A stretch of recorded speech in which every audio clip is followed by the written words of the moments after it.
Hello, good morning mga kadungski. Update tayo sa traffic ngayon dito sa may East Kanumay.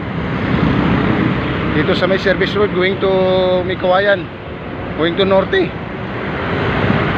Grabe traffic. Gawa ng sa may dulo na yun, may nasirang truck.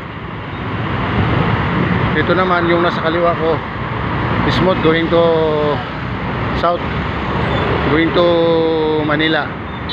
Ito na sa kanan to, going to Norte, going to north. Ito, bumper to bumper. May nasira kasi kawiro, no? May nasirang truck. Dito ako sa ano ngayon, sa overpass ng East Kanumay.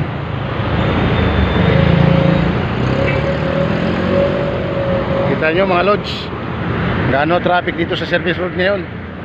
Kaya sa mga dumadaan dito sa service road, iwasan nyo muna to. Kanumay to Mikawayan service road. Sa papuntang south natin okay lang, smooth ang takbo. Dito papuntang norte, smooth din. Wala na madaanan. Pati mga motor stop.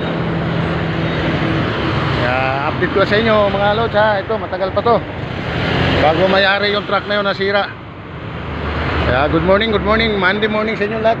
Pero bad morning dito sa East Kanumay. Bye bye na, bye bye. Hanggang dito na lang ang traffic update ko. Bye bye.